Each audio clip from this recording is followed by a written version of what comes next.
Hello everyone, welcome back to our channel fabulous brothers. ఈరోజు మీతో నేను ఫ్లఫీగా ఉండే మైసూర్ బోండా రెసిపీ షేర్ చేస్తున్నాను అండి. తప్పకుండా ట్రై చేయండి.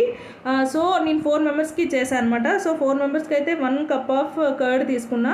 అందులో 1/4 టీ స్పూన్ ఆఫ్ సోడా వేసుకున్నా అండి. అండ్ తగినంత సాల్ట్ వేసుకొని మంచిగా విస్క్ చేసుకోవాలి. ఇదిగోండి ఇట్లా బబుల్స్ ఫామ్ అవ్వాలన్నమాట. సో ఇట్లా బబుల్స్ ఫామ్ అవ్వాలి అంటే కంపల్సరిగా ఆ కర్డ్ అనేది పుల్లదై ఉండాలండి. అంటే పుల్లగా ఉండాలన్నమాట. మనం బయట షాప్లో కొన్నదైతే మాత్రం కంపల్సరిగా నైటే మీరు బయట పెట్టేయండి. సో ఏ బౌల్తో కర్డ్ తీసుకున్నామో అదే బౌల్తో మనం మైదా పిండి కూడా తీసుకోవాలి. సో ఇట్లా మంచిగా ఇదిగోండి ఈ కన్సిస్టెన్సీ వచ్చే వరకు కలుపుకొని మనకి కావాలంటే పచ్చిమిర్చి, అల్లం అండ్ జీలకర్ర యాడ్ చేసుకోవాలండి. అవి యాడ్ చేసుకుంటే టేస్ట్ బాగుంటుంది. సో యాడ్ చేసుకొని మూత పెట్టేసి 3 అవర్స్ పక్కన పెట్టేయాలి. సో 3 అవర్స్ అయిపోయిందండి. ఇప్పుడు ఇంకా నేను ఆయిల్లో ఫ్రై చేస్తున్నాను అనమాట. మనం ఏ షేప్లో వేసినా మంచిగా వస్తాయండి. సో కంపల్సరిగా మీరు కూడా ఇదే మెజర్మెంట్స్ ఇట్లా ట్రై చేయండి, తప్పకుండా వస్తాయి మంచిగా.